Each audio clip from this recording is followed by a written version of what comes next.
여러분, 건국전쟁 보셨습니까? 이렇게 얘기하면 표정이 안 좋아지시는 분들이 있을지도 모르겠는데, 자, 서울의 봄 보셨습니까? 반응이 네. 건국전쟁을 보면은 보수다, 뭐 태극기 부대다, 이런 얘기를 하죠. 자, 그러면 서울의 봄을 보면은 좌파다, 빨갱이다, 이럴 겁니까? 제가 무슨 말을 하고자 하는지 아시죠? 뉴스를 보거나 유튜브를 보면요, 뉴스나 그 유튜브 채널에서 나오는 그 내용보다 거기에 달린 댓글들이 더 재밌어요. 그렇죠? 저는 그 쇼츠 같은 걸 봐도 틀어놓고 댓글을 보면요, 거기서 전쟁이 일어나요. 댓글에 대댓글이 달리죠. 네, 잘 아시죠? 대댓글에 100개 이상 달리는 거 흔히 다들 보셨죠?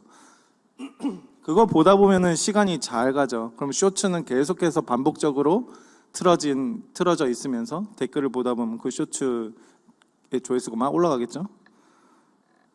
뭐 그걸 노리고도 이제 쇼츠를 올리는 분들도 계시겠지만, 익명성이 보장된다는 이유로 자기의 정치 성향을 노골적이게 드러내면서 나와 정치 성향이 반대되는 사람을 댓글로 까내리고 심지어 인신공격까지 합니다. 그렇죠? 부모님의 안부도 묻고요. 무슨 말씀인지 알겠죠? 왜 그럴까? 자기 생각이 옳다고 그렇게 왜 고집할까? 그 이유는 뭘까? 사실 제가 이거를 생각해 봤을 때, 한 나라의 국민으로서 어떠한 정치 성향을 가진다는 것만으로도, 그 자체만으로도 사실은 이 나라에 돌아가는 그 정치에 관심이 있다는 거겠죠. 그렇기 때문에 긍정적으로는 볼 수도 있습니다. 칭찬해 줄 만하고요. 투표는 물론 하겠죠. 1번을 찍던 2번을 찍던 3번을 찍던, 예, 어딘가를 찍겠죠. 1, 2번 사이를 찍을까요? 그렇진 않을 것 같아요. 우리나라에 정치에 관심이 있는 사람이 많을까요? 없는 사람이 많을까요? 없는 사람이 많습니다. 그래서 사실은 그 어떠한 정치 성향을 가진 사람을 보면은 좀 칭찬해 줄 만해요. 나라에 관심이 있기 때문에. 자기가 먹고 살 일에 더 관심이 많고 내 모습을 보는 거에 더 관심이 많은, 내 모습을 보진 않겠죠. 세상 사람들은 남의 모습을 보고 살아가겠죠. 그런 개인주의가 만연한 이 시대에서 이 나라가 돌아가는 일에 관심이 있다면 사실 어떻게 보면 그 자체만으로도 제가 아까 방금 말씀드린 것처럼 너무나 잘하는 일이라고 생각은 합니다. 그러나 정말 나라를 위해서 고민을 하는 사람이라면 이 대한민국이 잘 살기 위해서 그런 고민을 해야 하지 않을까. 그런데 제가 아까 말씀드렸듯이 뉴스나 인터넷의 댓글이나 대댓글을 보면은 서로 까기 바쁘죠. 좀 속된 말을 해서 죄송합니다. 서로 공격하기 바쁘죠. 이 키보드 워리어라고 하죠. 키보드 워리어들의 댓글을 보면은 그 댓글을 다는 심정, 그 심리가 어떨까요? 왜 그럴까요? 저는 100% 공감할 수는 없겠지만 댓글을 달고서 댓글에 대댓글이 달릴 것들을 기대하는 마음이 분명히 있지 않을까요? 내 댓글에, 내 글에 누군가가 대댓글을 달아줄 거야. 어떤 대댓글을 달아줄까? 기대가 되네. 그 사람과 이 댓글을 통해서 전쟁을 한번 벌여보자. 그 반응을 보면서 희열을 느끼겠죠? 그렇죠? 그리고 내가 가진 지식들로 여러 자료를 찾아서 아니면 가지고 있던 지식으로 또 댓글을 달아줍니다. 그럼 시간 가는 줄 모르겠죠? 이 자신들이 가진 여러 가지 그 지성과 가치관을 그 인터넷상에서 키보드 워리어처럼 댓글을 달면서 여러 가지 막말을 하면서 스트레스를 풀고 속 시원하게 그죠? 하고 싶은 말들을 그곳에서 막 합니다. 자, 그런 사람들이 과연 진짜 대한민국을 위해 생각을 가지고 있는 사람들일까요? 네, 저는 물음표를 찍어봤어요. 그런 사람들에게. 그렇다면 교회의 역할은 뭘까요? 우리 잘 배웠죠? 담임 목사님께 계속해서 배우고 있는데, 교회라는 곳은 혼란한 이 시대에서 올바른 목소리를 낼 줄 아는 집단입니다. 이어야 합니다가 아니라 입니다. 영향력 있는 집단이라는 거죠. 그런데 이제 지금 시대의 교회의 이미지는 어떤가요? 지금 우리가 살고 있는 시대에서는 교회의 목소리, 좀 규모가 큰 교회, 규모가 큰 교회에서 목소리를 바로 낼 줄 압니까? 아니죠. 눈치를 보고 있죠. 초대교회에서는 엄청난 권위가 있었습니다. 교회의 순기능적인 역할도 어느 정도 수행해냈어요. 그런데 어떻게 되었습니까? 결국에는 타락했죠. 교황의 권위가 당대의 왕의 권위보다 더 높아져서 왕이 오히려 교황에게 고개 숙이고 이렇게 더 을의 입장이 되는 그런 역사적인 사실도 있습니다. 우리는 교회가 사실 이 세상의 목소리를 낼 수 있어야 되고, 세상이 교회를 무시하지 못하는 시대가 오길 우리가 기대하고 바라고 있잖아요. 근데 역사를 보면은 실제로 그런 시대가 있었어요. 우리가 원하는 시대가. 그런데 역사를 보면 알 수 있듯이 교회의 권위 그리고 개인의 권위가 지나치게 높아지면 어떻게 됩니까? 타락하게 됩니다. 그렇죠. 오히려 변질된다는 것을 우리는 역사를 통해서 배울 수 있는 거죠. 그렇다면 우리는 어떻게 해야 될까? 고민 안 하셨죠? 지금 같이 고민하면 됩니다.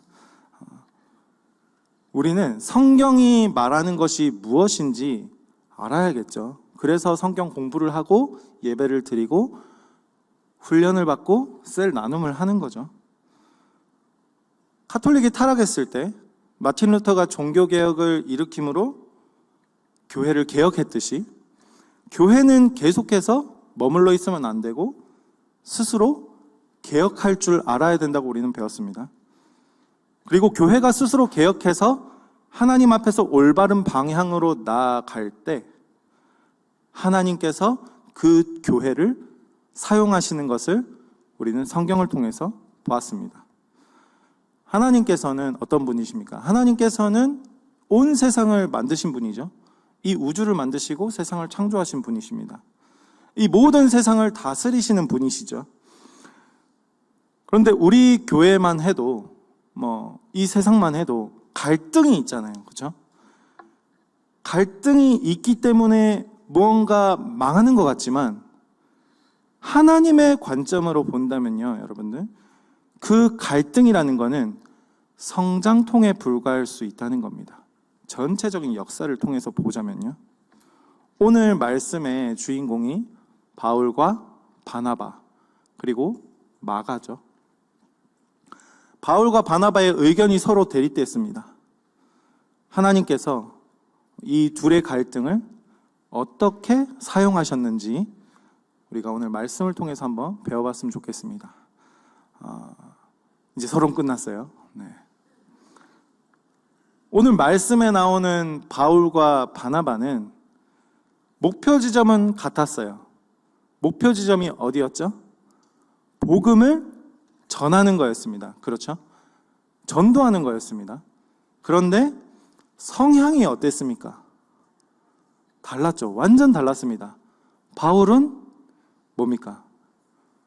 약간 진보 같습니까? 바나바는 약간 그렇습니까? 예. 서로 성향이 달랐어요. 하나님께서 이 둘의 대립과 갈등을 무엇으로 사용하셨나? 전도로 사용하셨습니다. 두 사람의 목표는 뭐였죠? 전도하는 거였죠. 그런데 갈등이 있었잖아요. 자, 갈등이 있으면 어떻게 됩니까? 나눠졌죠. 바울과 바나바가 나뉘어졌습니다. 그런데 제가 결론을 미리 말씀드리자면 나눠져서 뭐 했습니까? 전도했죠. 2배가 된 거예요. 그런 관점으로 바라보시면 재밌나요? 네. 우리 36절 한번 봅시다. 며칠 후에 바울이 바나바더러 말하되 우리가 주의 말씀을 전한 각 성으로 다시 가서 형제들이 어떠한가 방문하자 하고. 자, 이제 바울과 바나바 일행들이 1차 전도 여행을 마쳤습니다. 1차 전도 여행을 마치고 2차 전도 여행을 준비하는 그 과정에서 바울과 바나바가 서로 대화를 하고 있습니다. 자, 이제 우리 같이 여기 가자. 근데 바울은 일전에 이제 이 무슨 말인가요? 일전에 복음을 전한 사람들에게 다시 가서 그들에게 그들 형제들이 어떠한지 다시 방문하자. 자, 여기서 방문하자라는 단어, 이게 뭐냐면 오늘 제가 그 부격자님들과 함께 행정 세미나를 갔었거든요. 근데 거기서 이 얘기를 하더라고요. 바울이 말한 방문하자라는 말은 신방이라는 뜻입니다. 바울이 복음을 전했잖아요. 우리가 신방하는 이 목적, 신방하는 이유, 근거가 되는 성경 구절이 바로 여기에 있습니다. 다시 방문하는 겁니다. 그들이 복음을 듣고 잘 살고 있는지 어떠한지 다시 방문하는 겁니다.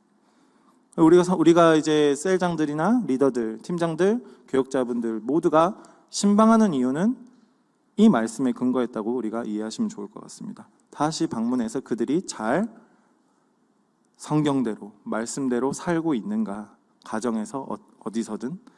그래서 가서 이제 방문해서 이제 서로 관계하는 거죠. 그래서 사도 바울이 이제 방문하기 위해서 이렇게 바나바에게 제안을 했어요. 같이 가자. 여기에 바나바가 뭐라고 대답하죠? 37절 보시면 바나바는 마가라 하는 요한도 데리고 가고자. 자, 우리가 지금 무슨 말씀 묵상하고 있죠? 마가복음. 크게 대답하셔야 됩니다. 마가복음 묵상하고 있죠. 네. 마가라는 인물은 주님이 살아계실 당시의 인물이 아니죠. 주님의 사역을 직접 보지도 못했고 직접 듣지 못했겠죠.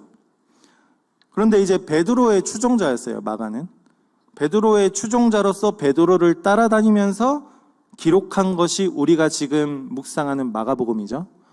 그런데 베드로를 추종하면서 따라다니기 전에 마가 요한은 바울과 바나바 일행들과 함께 했었어요. 이 성경의 스토리를 알면 알수록 재밌죠.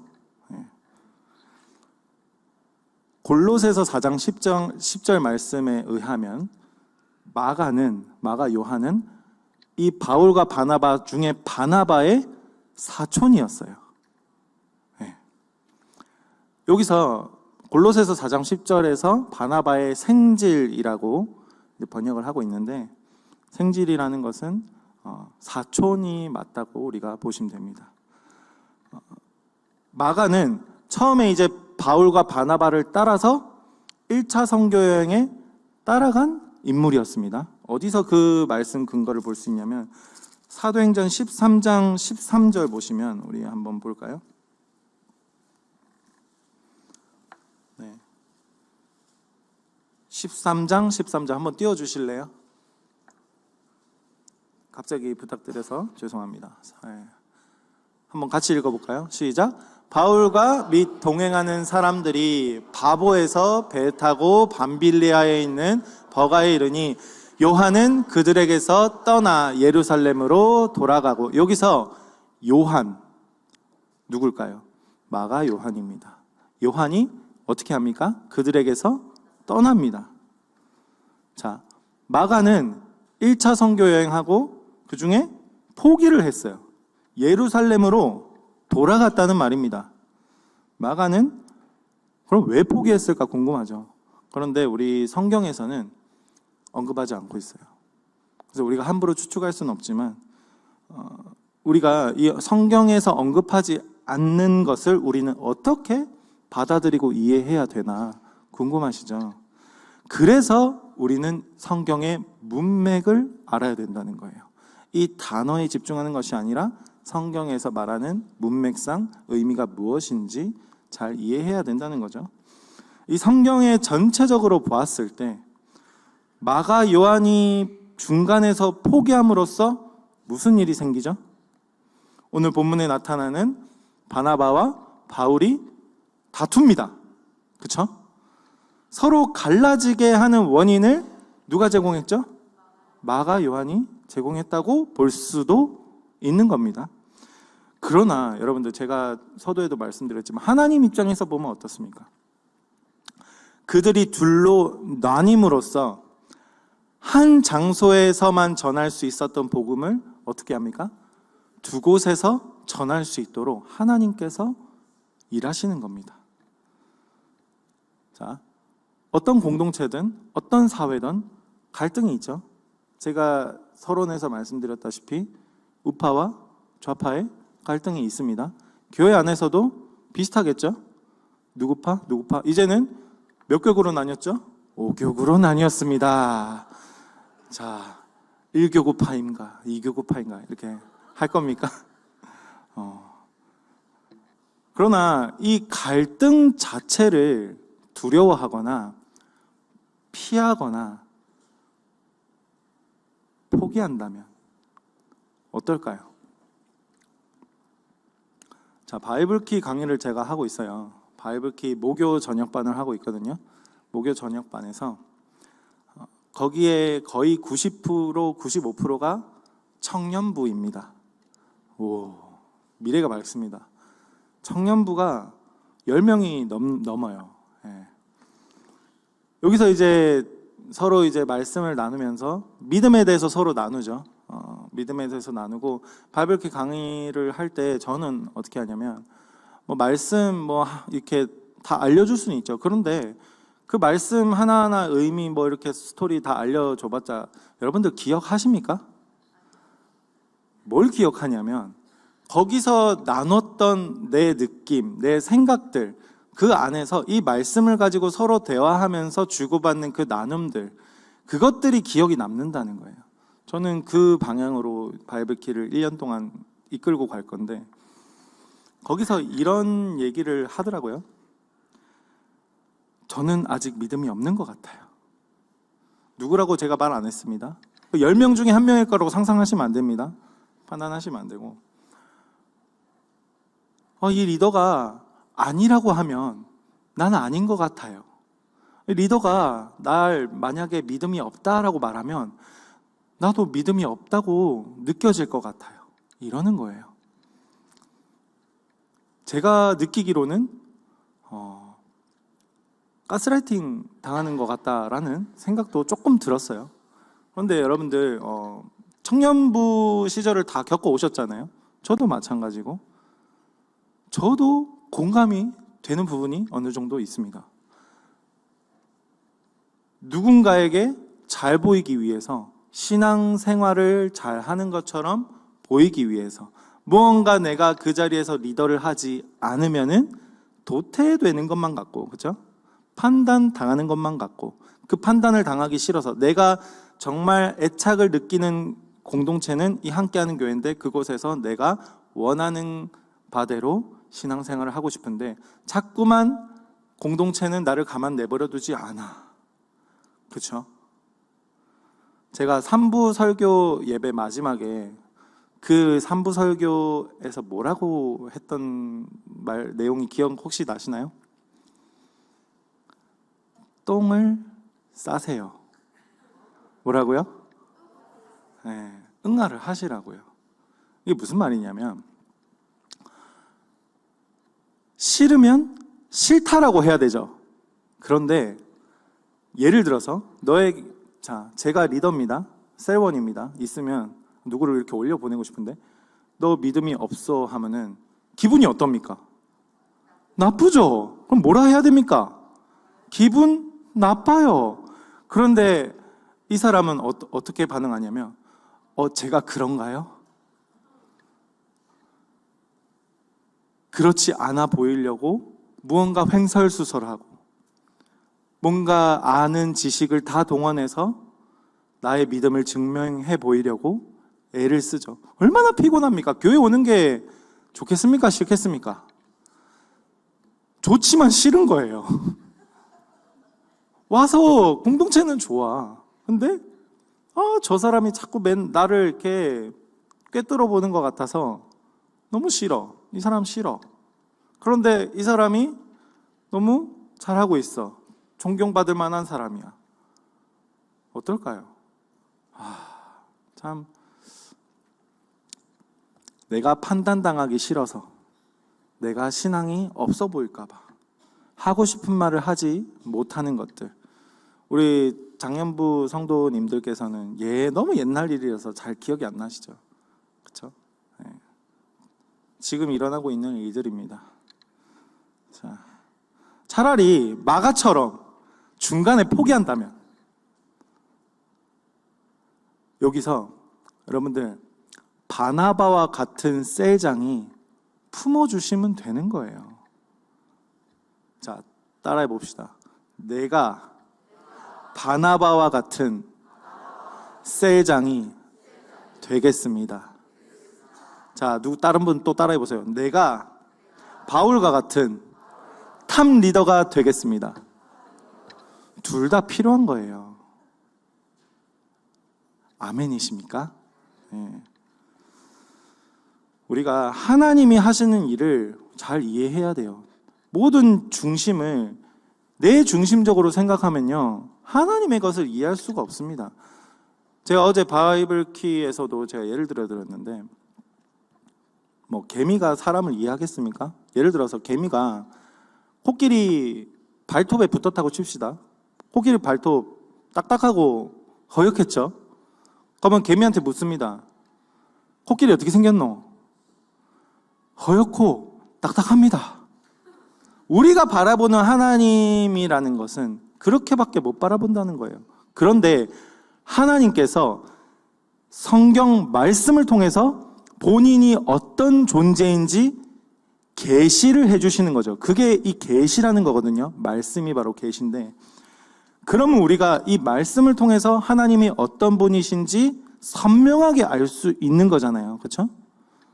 우리의 생각만으로 나 안에 갇혀 있으면은 하나님이 어떤 존재인지 절대로 알 수가 없습니다. 그래서 제가 어제도 말씀드렸는데, 사도행전은 무슨 행전이라고도 하죠? 성령 행전이라고도 하죠. 그래서 믿음이 생겼으면 좋겠대요, 청년이. 믿음이 있었으면 좋겠는데, 믿음이 어떻게 생기냐? 그런 리더들 사이에서 어떻게 그러면은 목소리를 낼 수 있냐? 그렇게 하고 싶잖아요. 성령을 받으면 된다. 너무 뜬구름 잡는 것 같죠? 그러면 이렇게 질문하죠. 성령은 어떻게 받습니까? 그럼 제가 뭐라 대답할게요? 기도하면 된다. 또 뜬구름 잡는 것 같습니까? 이래서 맛을 본 분은 맛을 안다는 거예요. 어제도 제가 질문해서 다들 뭐라 그랬냐면,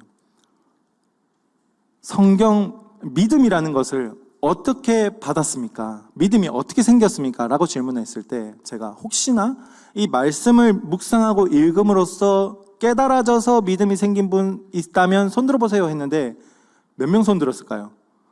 한 명도 손 안 들었어요.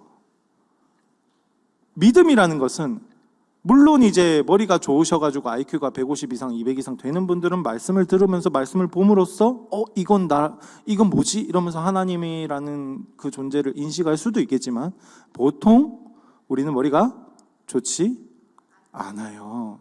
인정하셔야 돼요. 우리가 배움으로써, 말씀을 들음으로써, 훈련받음으로써 우리에게 믿음이 생기는 거죠. 그 믿음이 생기게 된 계기가 말씀을 듣고 훈련을 받고 따라하면서 성령님께서 우리에게 찾아오셔서 우리의 이 능동적이지 않은 수동적인 이 훈련을 통해서 우리가 능동적으로 하지만은 수동적으로 듣잖아요. 그렇죠? 말씀을 듣잖아요. 내가 말씀을 읽고 묵상한 것이 아니라 누군가에게서 강의를 듣고 말씀을 듣고 훈련을 받음으로써 믿음이 생겼는데, 그 다음에 우리가 능동적으로 반응한다는 거죠. 그 능동적으로 반응하는 것이 바로 기도라는 거예요.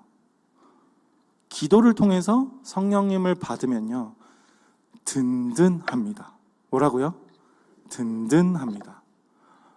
누가 오더라도, 누가 내 옆에 있더라도 하나님이 내 아버지라는 것을 탁 느끼는 순간, 인지하는 순간 든든하다고요.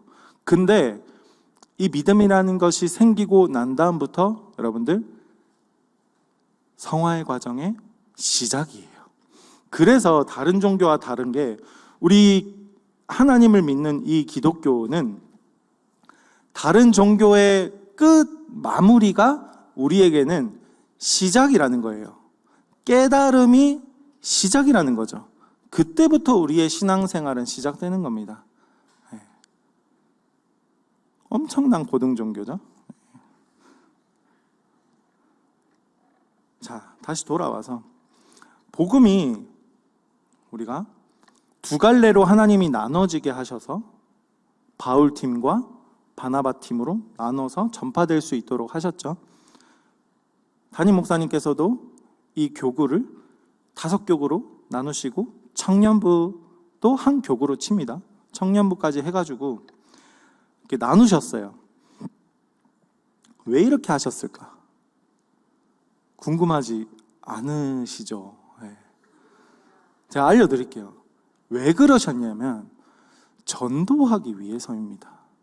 뭐라고요? 전도하기 위해서요. 담임 목사님의 권위를 각 교구장에게 위임해 주셨죠. 자, 이 자칫 잘못하면은 그 교구가 교구의 색깔을 너무 띠게 되면서 어떻게 된가요? 그 공동체가 뭔가 고여질 수도 있는 거잖아요.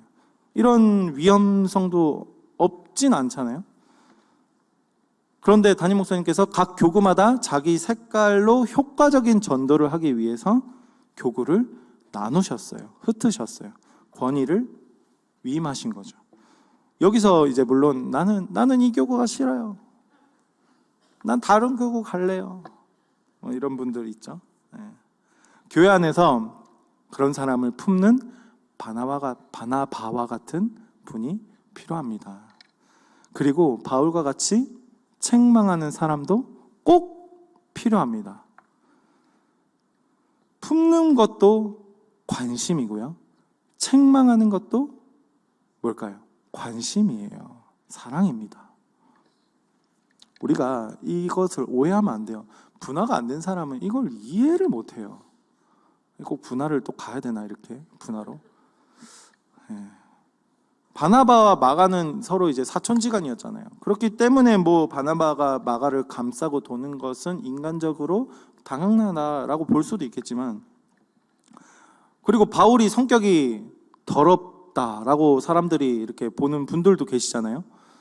여기서 이 바울이라는 사람이 얼마나 똑똑한 사람이었냐면, 그 사람은 어떤 사람이었습니까? 성령의 사람이었잖아요. 그렇죠?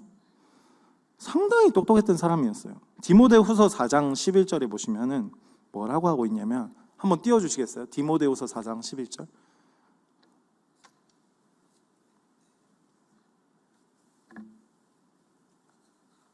뭐라고 하고 있습니까?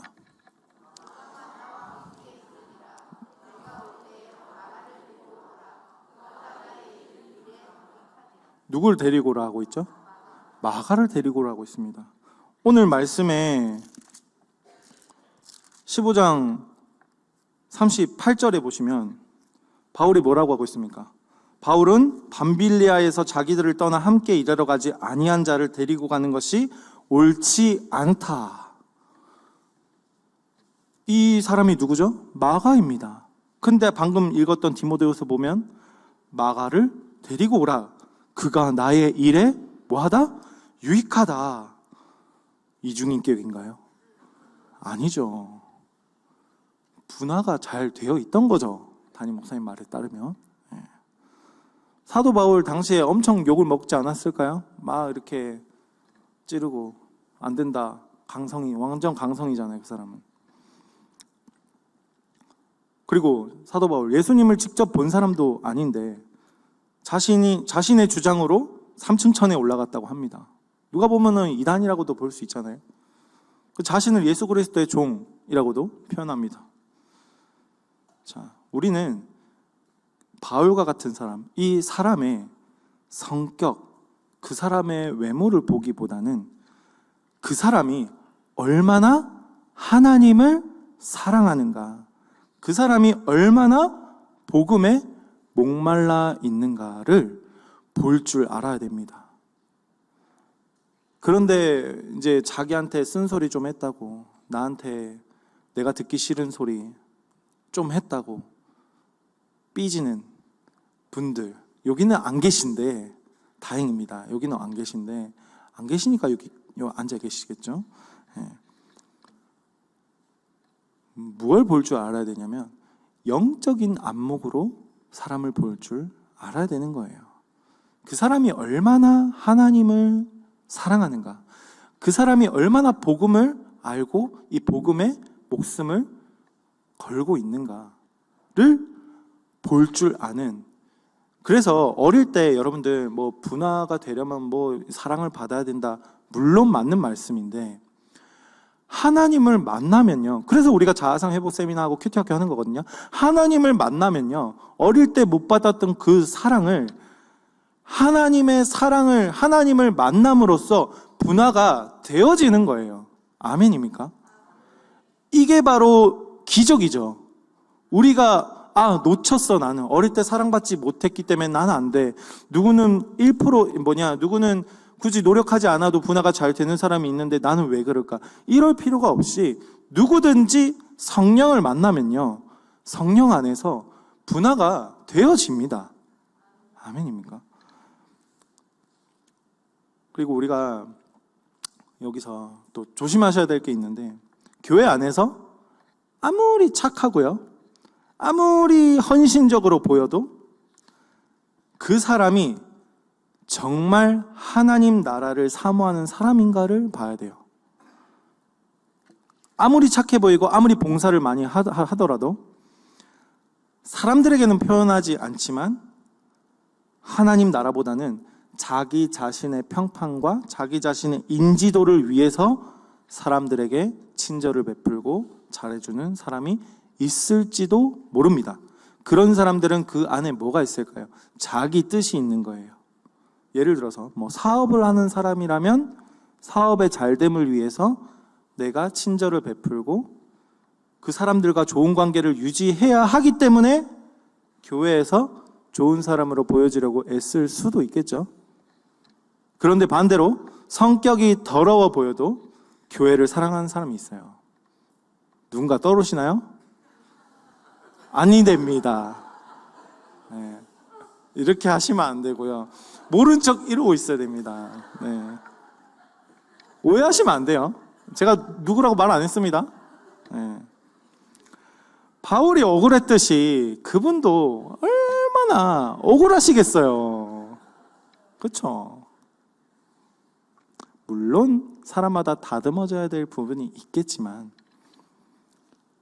남의 티끌인가요? 들보인가요? 저 또 헷갈립니다. 네. 티끌을 보면서 내 안에 있는 들보는 보지 못하는 우리의 모습. 그분은 그 누구보다 다듬어진 모습이에요, 지금. 우리는 어떻습니까? 그렇죠? 자, 그래서 그 사람의 성격과 그 사람의 성질을 보지 마시고요. 그분은 성질이 있는 거지 성격은 좋습니다. 그 사람의 믿음을 보셔야 됩니다. 그 사람이 생각하는 그 가치관, 삶의 방향을 볼 줄 아셔야 된다는 거예요. 자, 돌아와서 마가 요한의 선택으로 이제 예루살렘으로 돌아가는 선택으로 이 전도팀의 갈등이 생겼습니다. 표면적으로 볼 때는요, 마가의 선택은 루저의 선택이죠. 그렇죠? 표면적으로 볼 때는 마가의 선택은 공동체가 두 개로 갈라지게 만드는 원인을 제공한 거예요. 그럼 미련한 선택으로 볼 수도 있죠. 표면적으로 볼 때는. 그런데 우리가 봐야 될 시각은 뭐냐면 하나님께서 바라보는 시각입니다. 하나님께서는요, 그런 모습조차도 선으로 바꾸셔서 사용하시는 분이라는 거예요.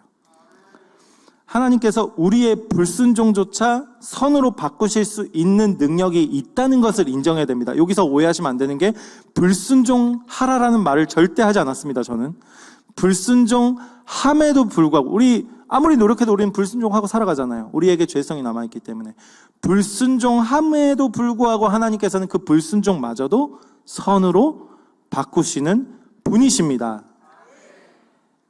오늘 바울과 바나바의 갈등을 통해서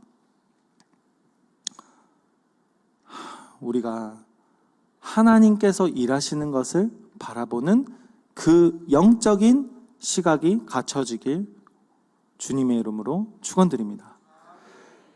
그렇다고 우리가 아까 제가 말씀드렸듯이 불순종해야 되겠습니까? 아니죠. 하나님께서 굳이 그렇게 역사하시도록 우리가 해야 되겠나요? 하나님께서 수습하시는 역사와 기적을 보기보다는 하나님께서 감동하시고 기뻐하시는 것을 우리가 더 갈망해야 되겠죠. 자녀로 예를 들면 평생 부모에게 받아먹고 부모 밑에서 같이 살면은 부모 마음이 어떻겠습니까? 기가 막히겠죠. 30, 40, 50, 60이 넘어가도록 부모랑 같이 살고 있습니다. 결혼은 안 하고 아무 생각도 없이 돌아가시겠죠. 부모님 입장에서는. 결혼을 해서 분가하고 열심히 돈을 벌어서 부모님 생신 때 용돈을 탁 드렸을 때 부모님 마음 얼마나 기쁘겠습니까? 그걸 다 원하시잖아요. 부모님께 선물하는 그 자녀의 마음은 어떨까요? 효도한 마음. 돈이 아까울까요? 저 하나도 안 아깝더라고요. 오히려 근데 웃긴 거는 이게 결혼하면은 아들들이요 효자가 되더라고요.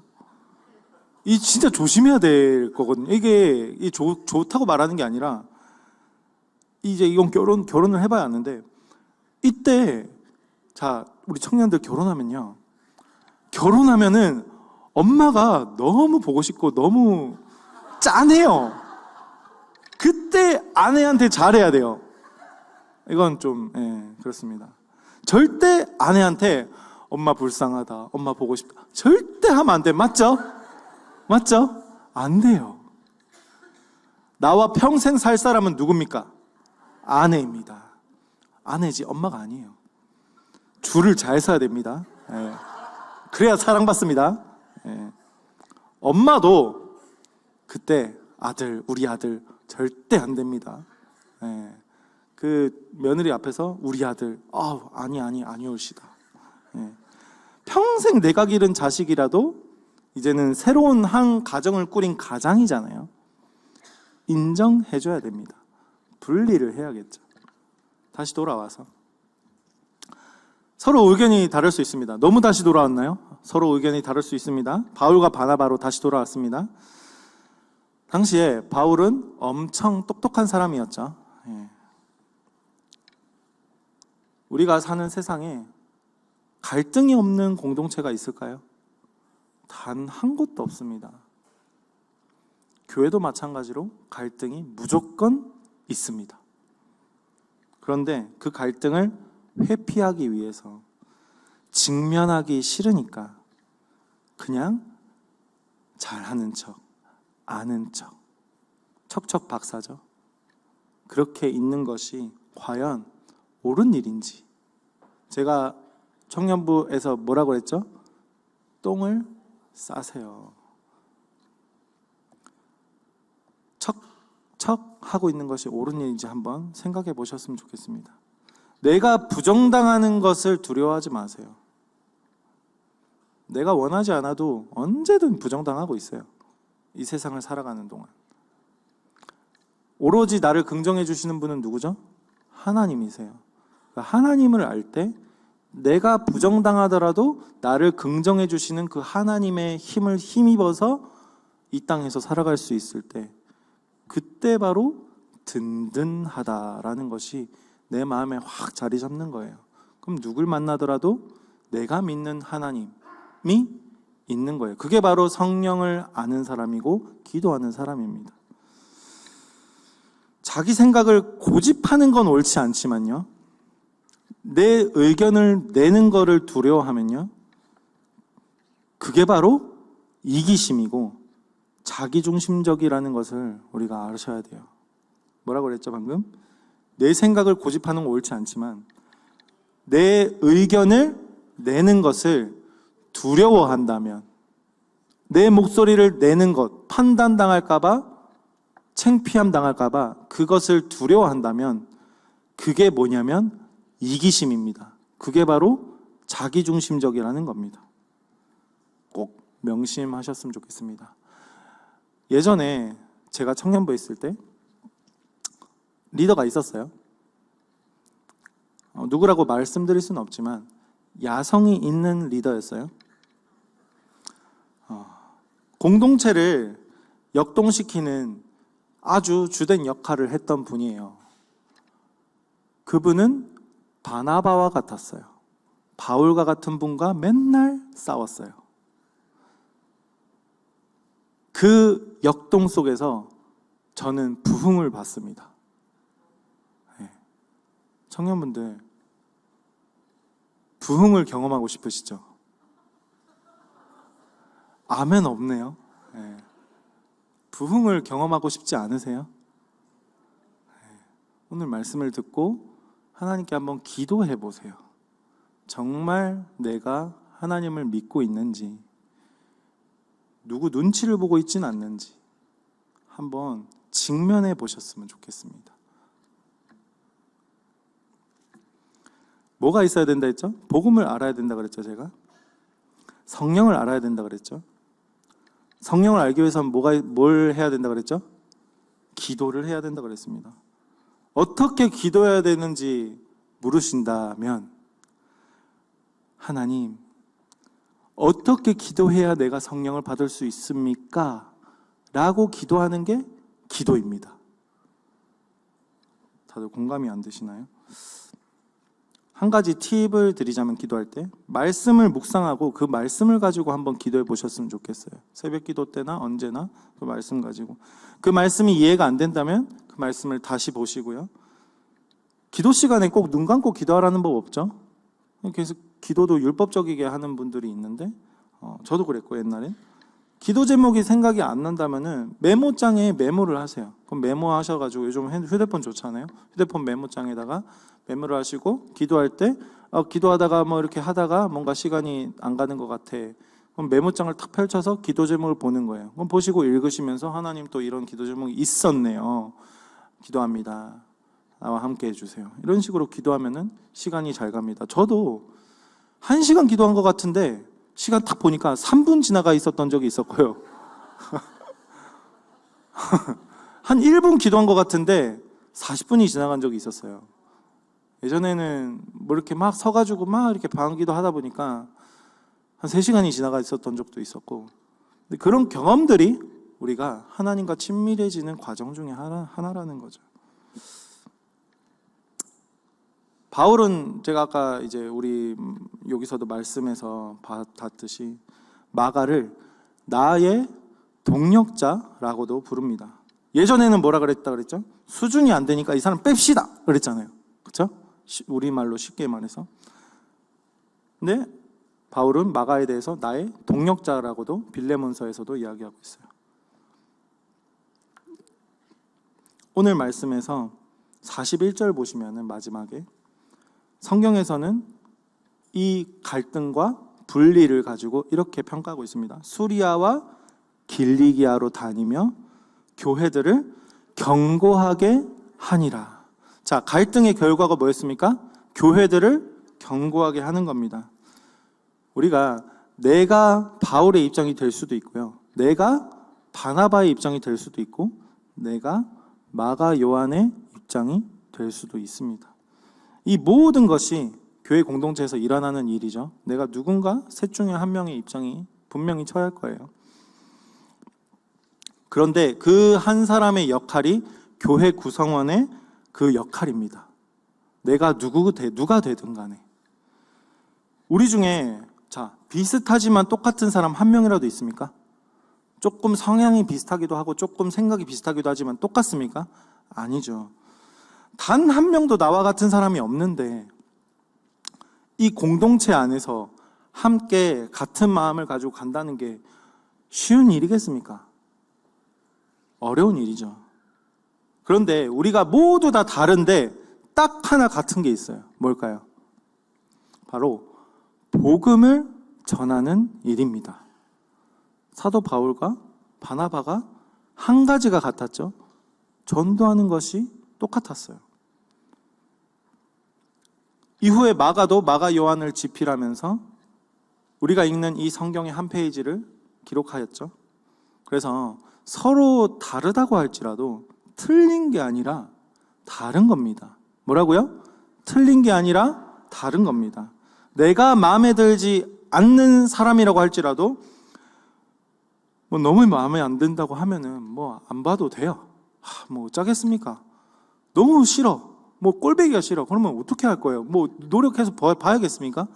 좀 안 보고 좀 이렇게 거리 두는 시간도 필요하겠죠. 그런데 교구가 이제 5개가 나눠졌습니다. 청년부는 모르겠어요. 아무튼 교구는 5개 나눠졌죠. 제가 5교구입니다. 5교구에서 제가 꼴보기가 싫다 칩시다. 누군가가 저를 꼴보기 싫어. 그러면은 4교구로 가겠죠. 바꿔달라고도 할 수 있잖아요. 상반기 이젠 끝났어요. 이제는 셀 편성 끝났습니다. 더 이상 바꿔달라고 하시면은 우리 팀장님들이 많이 고통스러울 거예요. 저도 마찬가지고. 웬만하면 안 바꿔달라고 하는 게 좋지만 그러나 그런 사람이라고도 할지라도 우리가 그 영혼을 결코 하찮게 봐서는 절대 안 됩니다. 공동체를 속썩이는 그 사람을 우리가 절대 우습게 봐서는 안 된다는 거예요. 마가 같은 사람 절대 우습게 봐서는 안 됩니다. 왜 그런지 궁금하십니까? 하나님께서 그 사람에게 은혜를 부어주시면요, 그 사람의 삶의 방향이 바뀌고 그 사람이 복음을 깨닫고 나면은 자기 자신에 집중되어 있는 삶 속에서 공동체로 전환만 된다면 하나님이 그 사람을 만드실 때 그 사람에게 부어주신 은사를 하나님께서 사용하신다는 거예요.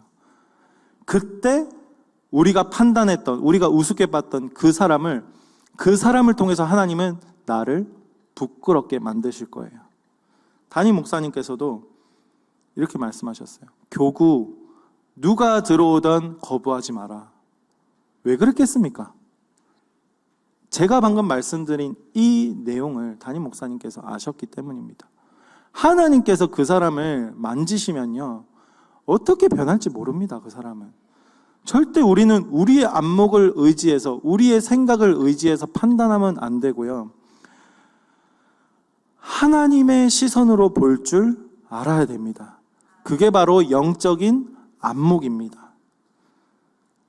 이 사람 우리 교구에 좀 왔으면 좋겠는데, 이런 분들도 계시죠. 그 사람이 제일 속색일 수도 있습니다.